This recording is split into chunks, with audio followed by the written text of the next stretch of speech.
All right, hello everybody. This is Lance, and with me is Bonnie, Hello. and we're discussing prog metal albums that Bonnie will never get to hear. Oh, really? Well, you just played a thing, and I placed it pretty well. Yeah, she knew I played Silent Lucidity for her by Queensryche, and she picked it up pretty quick. I couldn't believe it. Yeah, I actually quoted the first line as soon as it came on. We're not even a full measure into it, and then I knew exactly who it was, but I couldn't remember the name of the group because it's one of those groups you don't follow. And I said, just give me a letter. He goes, Q, and I went, Queensryche, immediately. So what does that tell you about a relationship, Lance? Yeah. You've trained me well. Well, think about it. That record is 34 years old now, and It's actually older than we've been married. yeah. But I remember being at that pool party, and this is around 1981, 80, 81, something like that. And this girl asked me, "What's your favorite song?" And I said, "Staying Alive." And she goes, "Ooh, that's so old." Well, the song was what? 3 years, 2 years, 3 years old at that point? And that was in 1980. Yeah.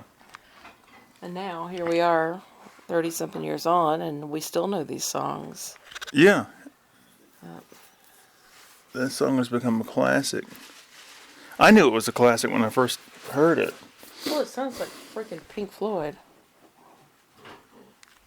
No, I'm talking about Staying Alive. I'm talking about Queensryche here. Oh, God. Yeah, it's strange to think that was on the radio back then. Oh, my skin is so dry and itchy from this weather. I guess it's the weather. I've been using the olive oil soap, and it works a little bit, but Oh, not... I ordered some more for you today.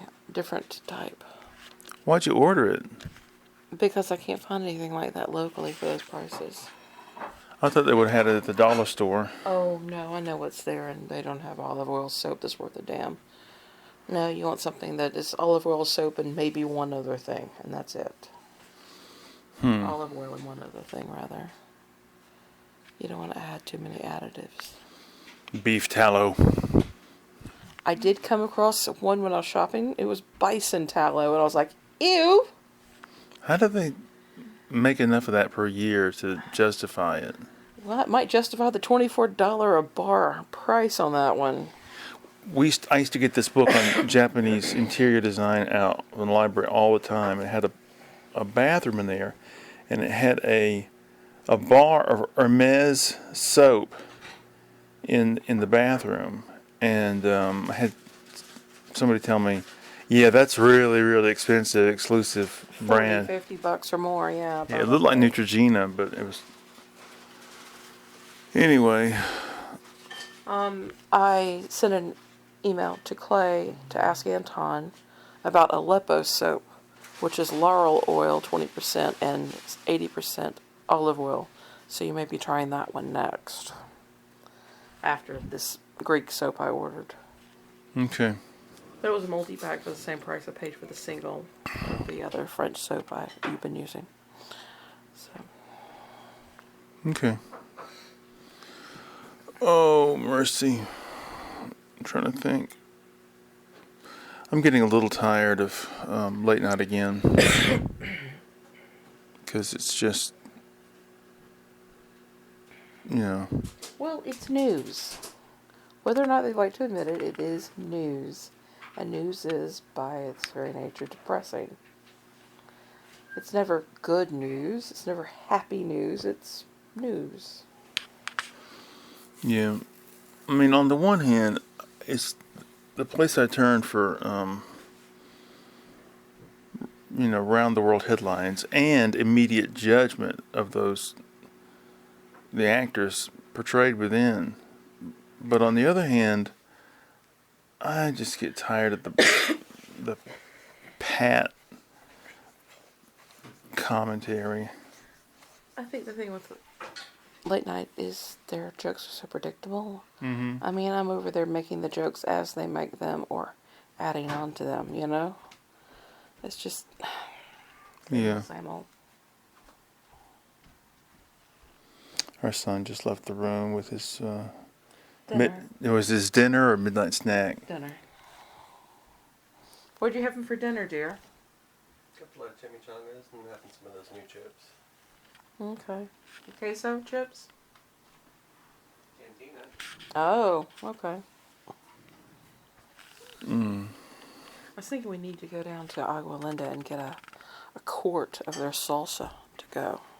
Mm-hmm. Of course, it's like $10 a quart, but it's really good. I knew there had to be a way to get those chips at home.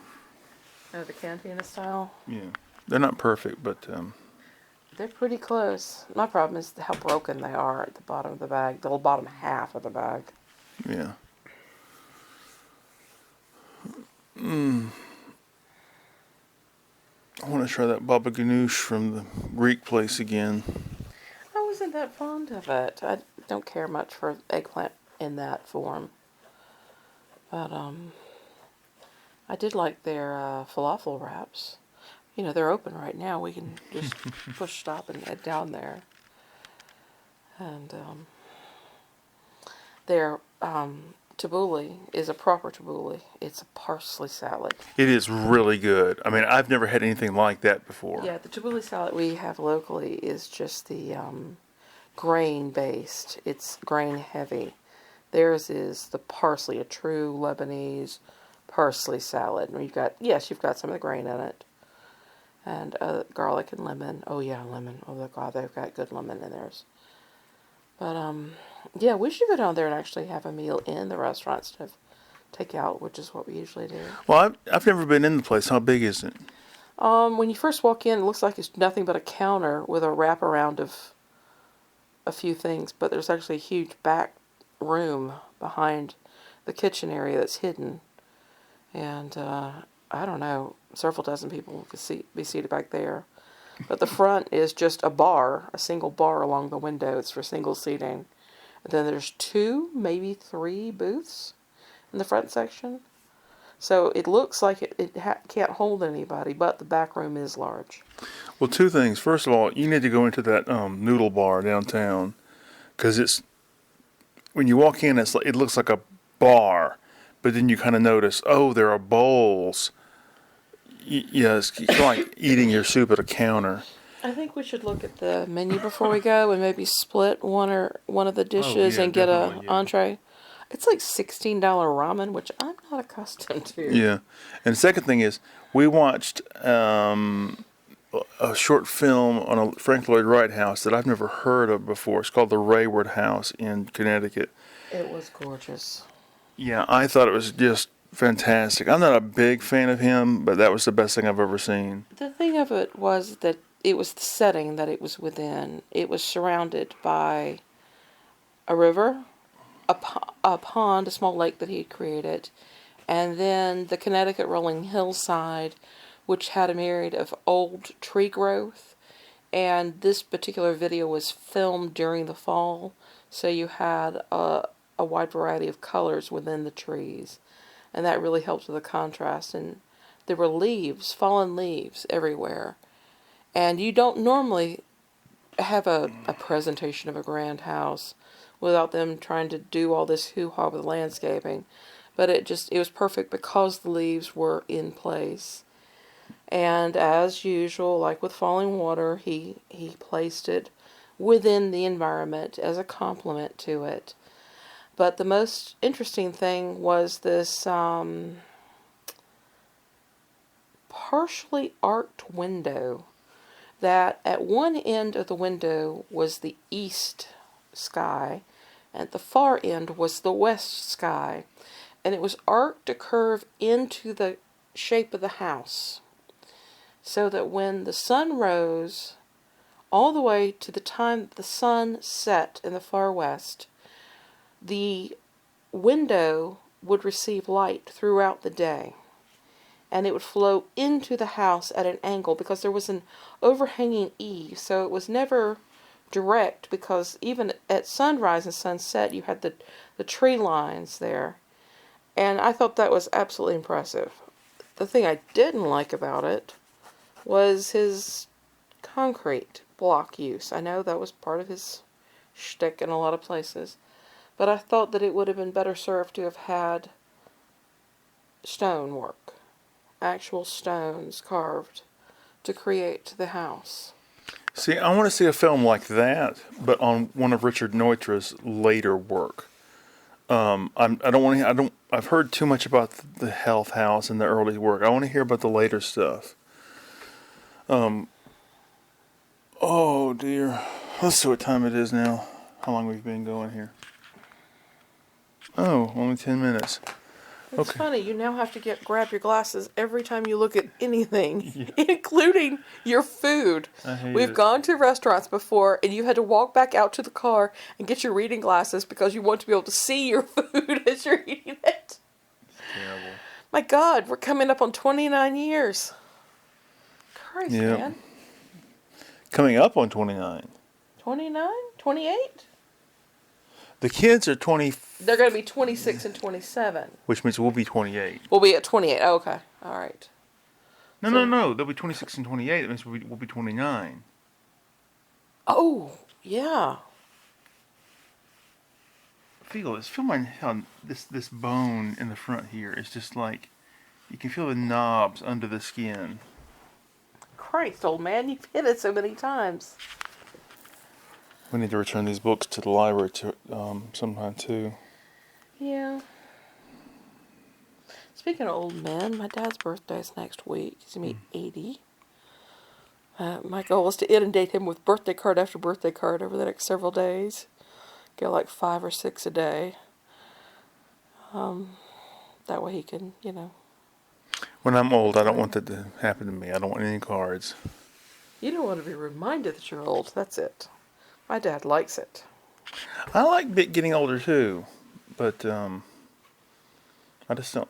I mean, 1 card, 2 cards, 3 cards, fine. But Well, 80. my dad likes putting them up on the counter, and that's why I want to do this. Yeah. Because they have that big counter that separates the kitchen from the living room, and they have this big, great open space. And he likes putting cards on that.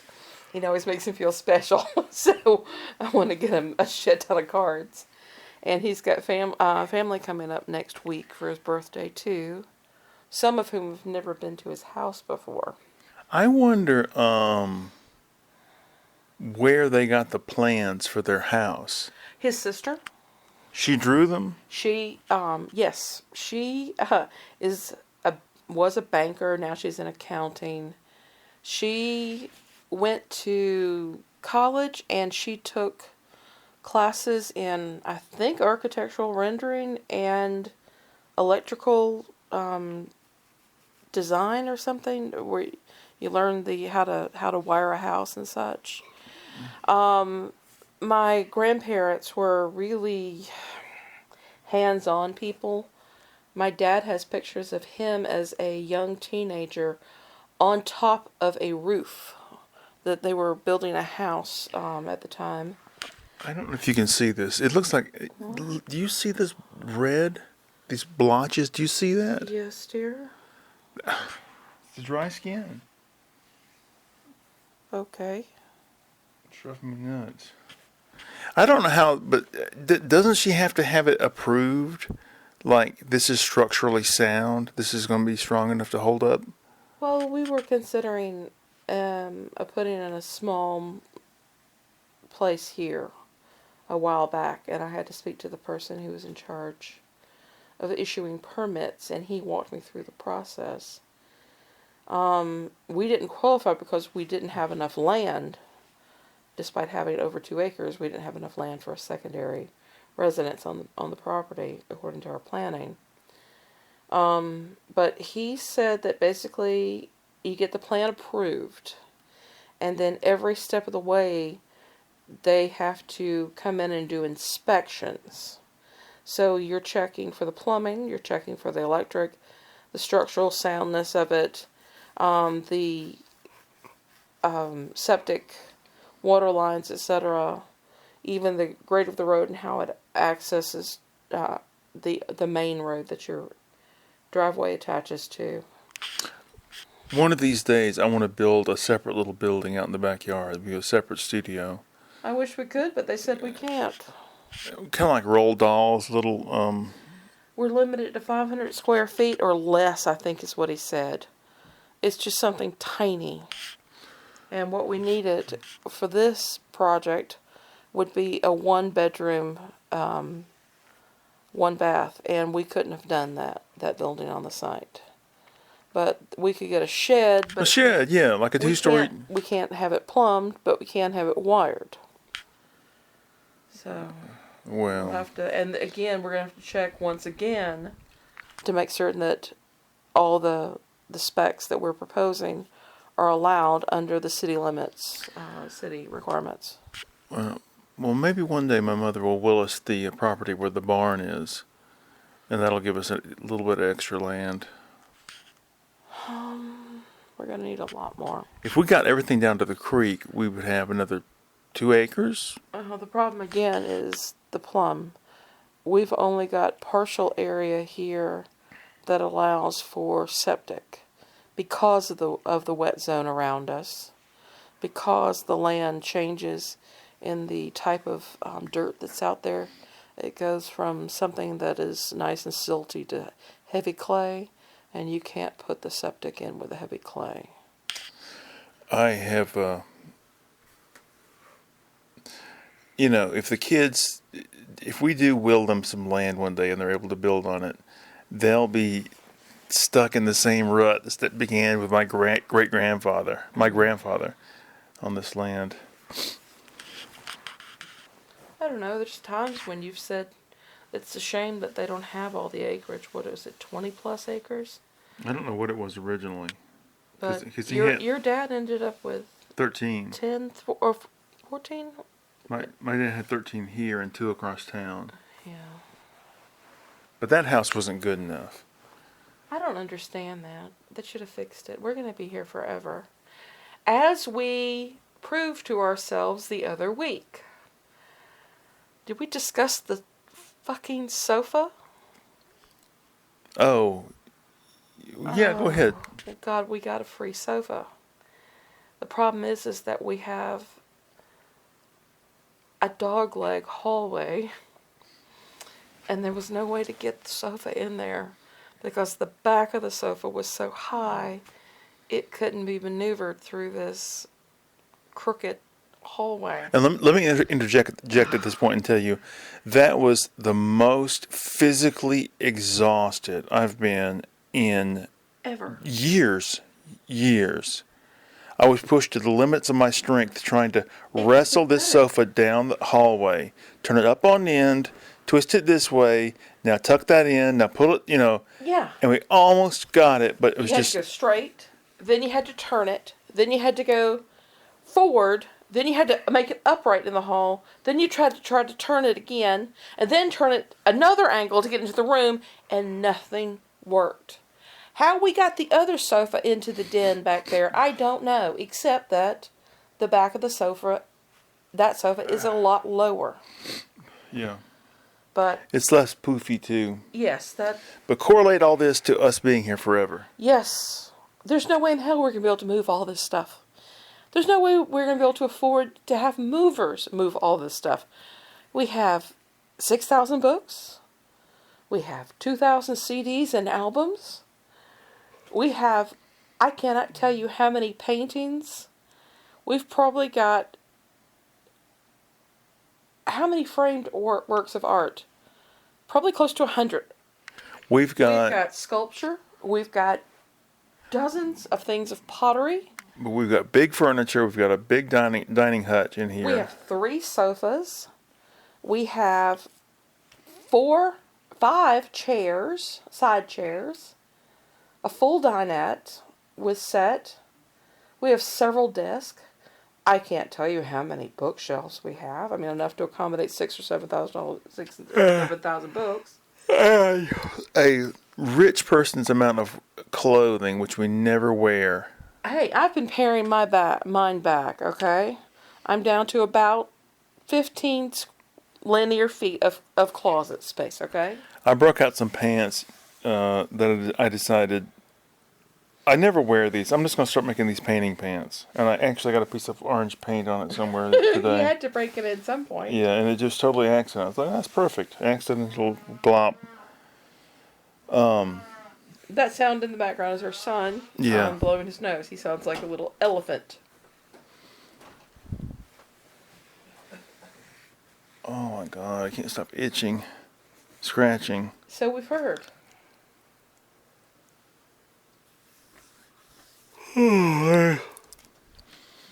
There he goes.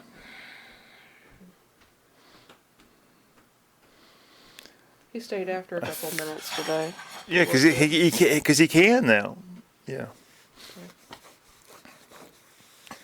I got, I don't know if I told you, but I got my French magazines in the mail. Oh yeah, They those sent- are cool. 9 magazines. It was supposed to be 5 or 6 for $30, and the woman immediately contacted us and said, "I just went to look at them, and 2 of them are water damaged. Do you mind if I replace them?" I said, "Yeah." So Did you see the water damage? yeah, you can see it. Yeah, it's very minor. But she sent the damaged ones and 2 extra ones through it, and so I got 9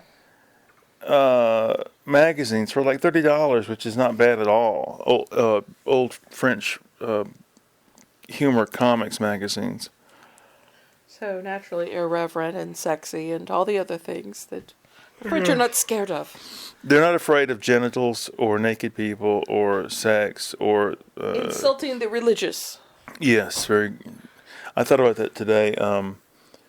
George Carlin said that when his mother first saw his act, she later told him she couldn't believe that people were applauding such blasphemous, unpatriotic material. Oh my God. Did you know he never met his father? No. His father died before he. The Catholics are always getting riled up about things. What was it? Life of Brian they got pissed off about. They got upset about that song, Only the Good Die Young, by Billy Joel. They got upset about the movie The Pope Must Die with Robbie Coltrane. Didn't they get upset about the Willem Dafoe Jesus movie? Oh God, yeah. But that was more Southern Baptists. Oh, but they got their last backed revenge. They now have, what, 5 justices in the Supreme Court to rule over us all and enforce their religious nonsense over us. Yeah. Jesus fucking Christ. Ooh, that was blasphemy. Oh, no, wait, it's not. Because I'm not religious. I can't. Oh God. Okay, we've gone 22 minutes, so it's time to wrap it up.